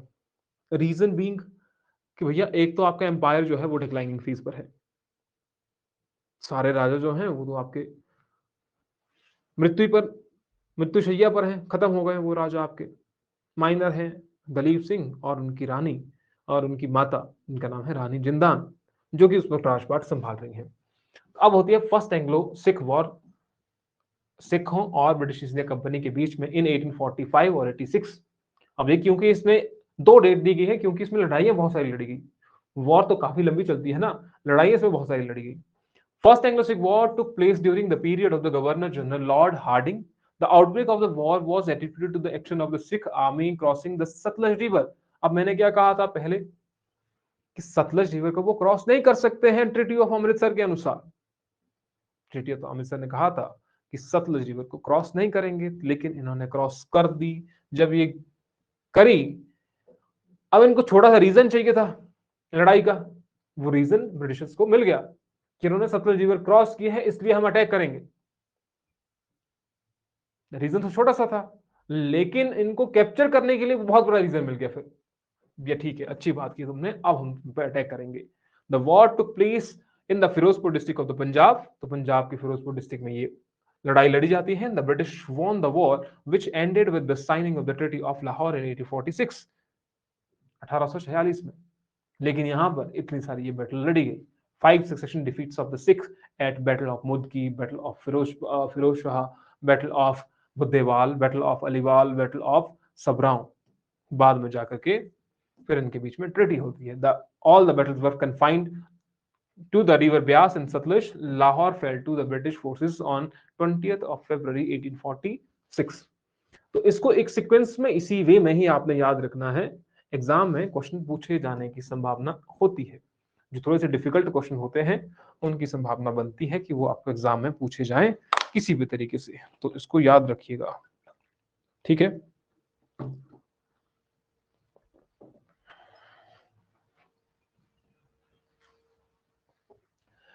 ट्रीटी ऑफ लाहौर, इस जब ये बैटल खत्म होती है, एंग्लो सिख वॉर होती है, उसके बाद ट्रीटी लड़ी गई, ट्रीटी हुई। अब इस ट्रीटी ऑफ लाहौर में क्या हुआ, थोड़ा बहुत हमें वो भी जानना पड़ेगा, क्योंकि हो सकता है वो दूसरे का रीजन बन जाए। फिर ऐसा ही होता है, वॉर, बीच में ट्रीटी, किसी ने ट्रीटी का पालन नहीं किया, फिर से वॉर। रीजन यही है। वैसे ही पहले ट्रीटी हुई थी ना, ट्रीटी ऑफ अमृतसर, भैया नहीं जाएंगे सतलुज के पार, गए सतलुज के पार, सिख वॉर हुई, फिर से ट्रीटी ऑफ लाहौर हुई। अब ट्रीटी ऑफ लाहौर के रूल्स को तोड़ा जाएगा तो फिर से एंग्लो सिख वॉर हो जाएगी, सेकेंड एंग्लो सिख वॉर। तो वैसे ही यहां पर देखने को मिल रहा था, end of first Anglo Sikh war compelled the Sikhs to sign treaty of Lahore on 8 March 1846 as per the treaty. तो 8 मार्च 1846 में ये दोनों के बीच में ट्रीटी हो जाती है। 8 मार्च 1846 में क्या कहा जाता है, तो Maharaja Dalip Singh the ruler of the Punjab remain ruler with Rani Jindan as regent and Lal Singh as wazir. तो लाल सिंह उनको तो वजीर बना दिया गया, और रानी जिंदान जो कि देख रेख कर रही थी राजा दलीप सिंह की, राजा महाराजा दलीप सिंह जो कि रूलर रहेंगे, इन्होंने इस पहले तो ये कह दिया। फिर कह दिया the Sikh had to see the Jalandhar Doab, जो भी ब्यास और सतलुज के बीच वाला रीजन है वो देना पड़ेगा ब्रिटिश ईस्ट इंडिया कंपनी को। ह्यूमिलिटिंग, ह्यूमिलिटिंग ट्रीटी है ना, क्योंकि इतना रीजन हमारे कंट्रोल में था, जलंधर दोआब वाला क्षेत्र तो पूरा का पूरा गया ब्रिटिशर्स को। Britisher resident sir Henry Lawrence उसको रखा जाएगा, was appointed to the Sikh court at Lahore. अब देखो, जब हम एंग्लो सिख वॉर पर आएंगे मॉडर्न हिस्ट्री में तो फिर से नहीं बताएंगे, फिर जो बता दिया सेम, तो वहां पर कहानी चलेगी फिर। तो अब जाकर के British resident sir Henry Lawrence को अपॉइंट किया जाएगा, जो दरबार में रहेगा लाहौर में। The strength of the Sikh army was reduced, Sikh army की सेना को कम कर दिया गया। The Sikh had to pay the war indemnity of more than 1 crore rupee to the Britishers. 1 crore से ज्यादा का पैसा देना पड़ेगा ब्रिटिशर्स के लिए। किसको, सिखों को देना पड़ेगा ब्रिटिशर्स के लिए एज वॉर इंडेमनिटी, कि लड़ाई में हमारा खर्चा आया हुआ भैया, इतना खाने पीने का खर्चा आया हुआ है ना, इधर से उधर सामान ले जाने का खर्चा आया हुआ है, हमारे इतने लोग शहीद हुए हैं, तो 1 करोड़ से ऊपर ऊपर का पैसा लगेगा। आपकी जो सेना है उसको रिड्यूस कर दिया जाएगा, सन हेनरी लॉरेंस को एक रेजिडेंट बनाया जाएगा लाहौर में, ताकि जो भी वहां पर हो वो हमें पता चलता रहे। खैर, और जो जालंधर दोआब वाला जो रीजन है वो भी हमारे अधीन हो जाएगा, आपको ब्रिटिश को देना पड़ेगा। बाकी महाराजा जो दलीप सिंह है वो राजा बने रहेंगे, और रानी जिंदान जो है वो उनकी सुरक्षा में रहेंगी, या जो मेन काम वो करती रहेंगी जब तक ये बड़े नहीं हो जाते हैं। However, the Sikhs were not able to pay the entire war indemnity. लेकिन जो सिख थे वो पूरा का पूरा पैसा दे ही नहीं पाए।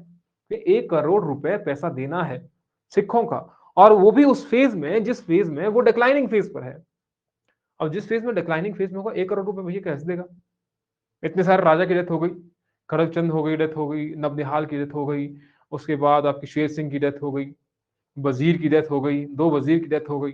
तो इतने सारे डिक्लाइनिंग फेज चले हुए थे, और 1 करोड़ रुपए वॉर इंडेमनिटी भी देना है, और वॉर में भी हार गए हैं, जलंधर दोआब वाला जो रीजन है वो भी दे देना है, तो पॉसिबल तो नहीं हो पाएगा। इसीलिए अब क्या कर दिया गया, जो बाकी का क्षेत्र, क्योंकि उन्होंने कश्मीर को जीत लिया था, तो बोले भैया कश्मीर जो है, and to make up remaining Kashmir including Jammu and Jammu was sold to Gulab Singh.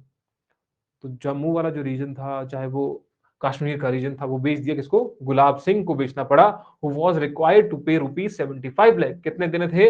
25 lakh रुपए to the company as the price. वे 25 लाख रुपए क्या देगा? कंपनी दे देगी पैसा।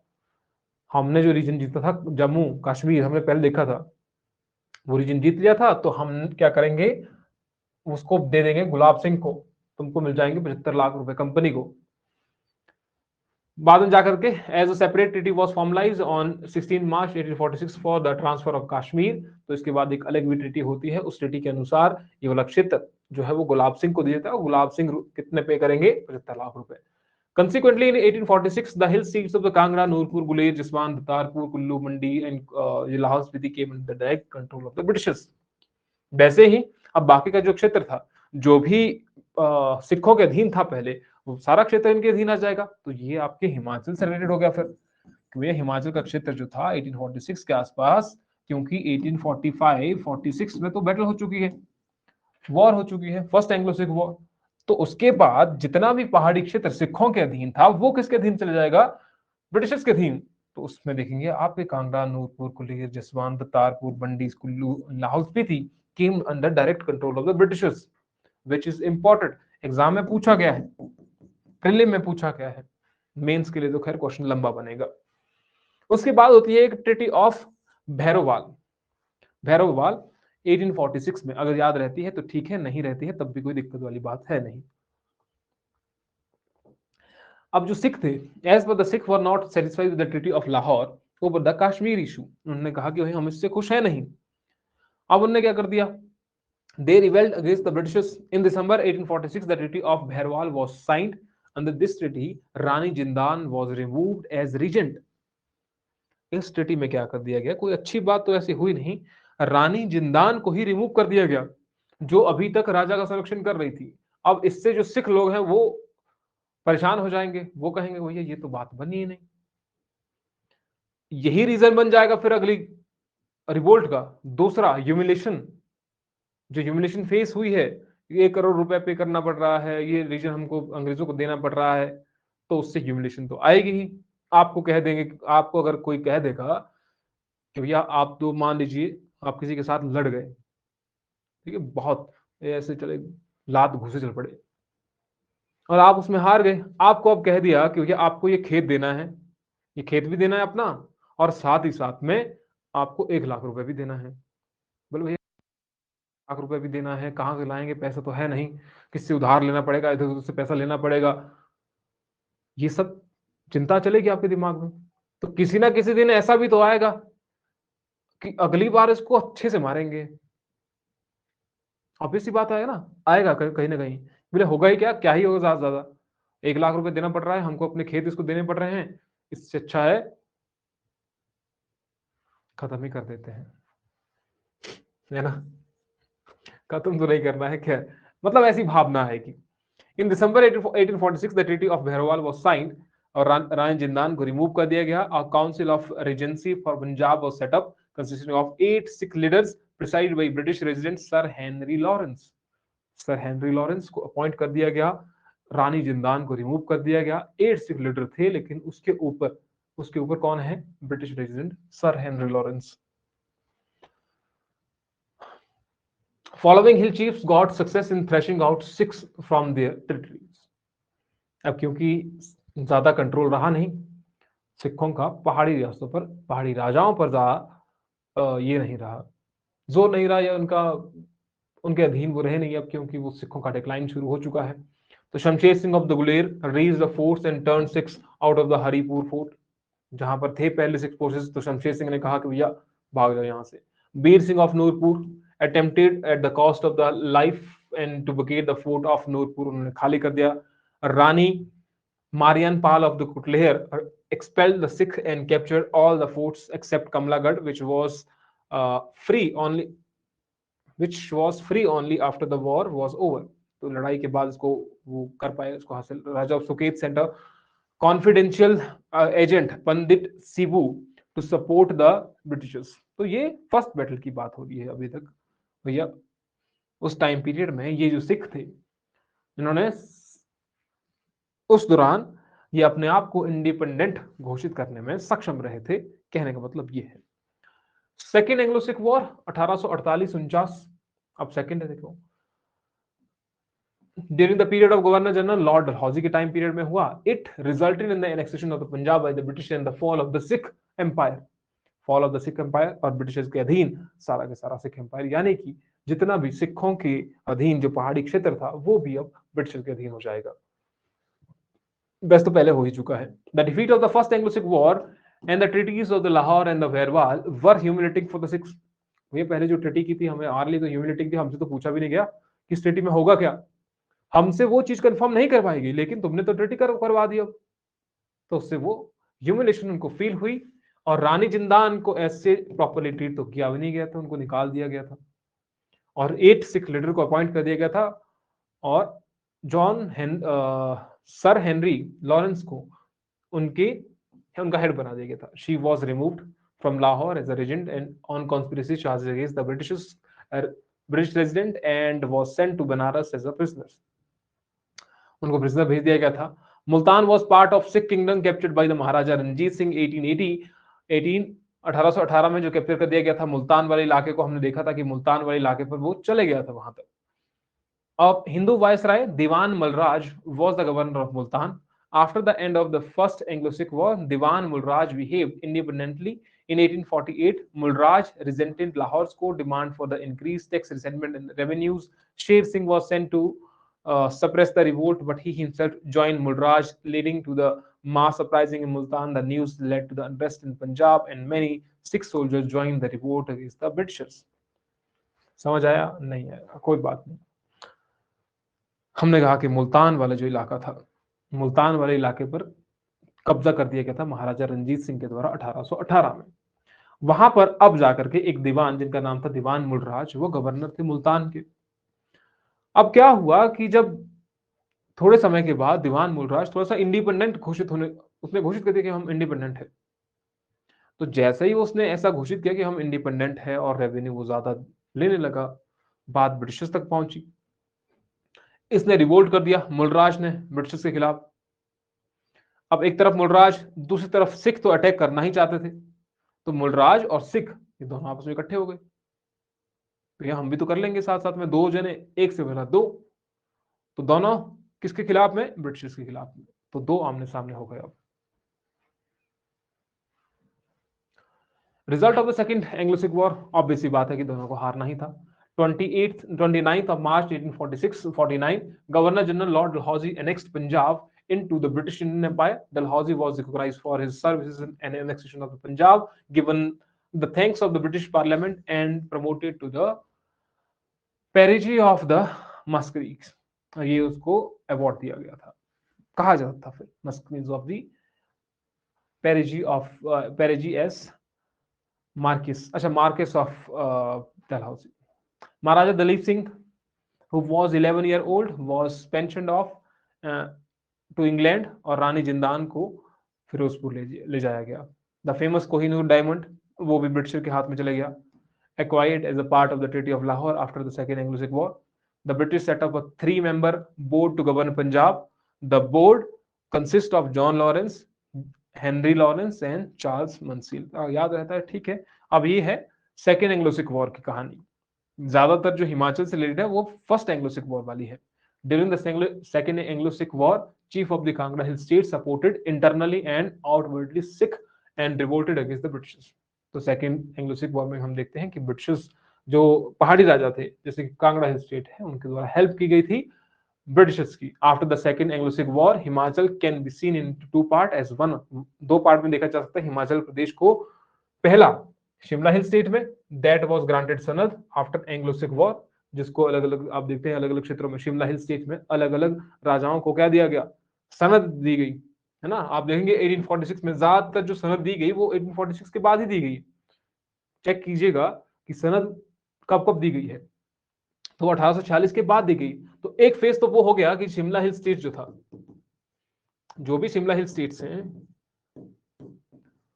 उन सभी को सनद दी गई। और दूसरा and other part was Punjab hill state that become the part of British India. और दूसरा कौन सा था? Punjab hill state. ये बन जाता है हिस्सा ब्रिटिश इंडिया का।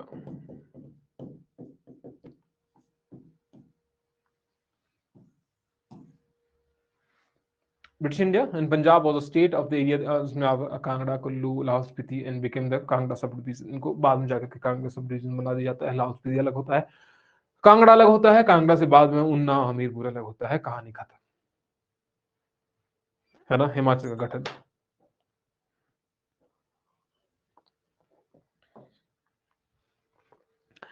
तो ये तो रही सिखों की कहानी। अगली कहानी होगी गोरखास। अब गोरखास में हम ज्यादा क्या पढ़ेंगे, देखो मैक्सिमम चीजें हमने कवर कर ली है इसमें। जो स्टार्टिंग का फेज होता है ना, वो थोड़ा सा मुश्किल हो जाता है, इधर उधर से लिंक करना है चीजों को। अब ये वाले क्वेश्चन पे आपको समझ में आ गई। यहाँ से आके जो प्रीलिम के क्वेश्चन थे वो हमने अभी नहीं डाले हैं, होंगे हमको तो मिल जाएंगे, तो हम उसको भी डाल देंगे, ठीक है, कर देंगे उसको इंक्लूड इसमें। मेंस का तो वही क्वेश्चन था, अब जाकर के आप उस क्वेश्चन को भी लिख सकते हैं, आपके पास कंटेंट तो है। किस तरीके से उसको ऑर्गेनाइज करना है वो आपके हाथ में है। लिखेंगे तब पता चलेगा, नहीं लिखेंगे तो फिर पता नहीं चलेगा। जो रिकॉर्डेड भी देख रहे होंगे वो भी। डन। कोई डाउट? हाँ बताइए अगर कोई डाउट है तो।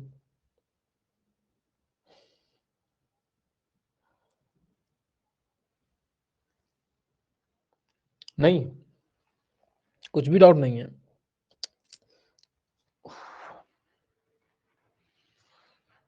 चलिए फिर तो क्या कर सकते हैं, फिर मिलते हैं आपसे कल।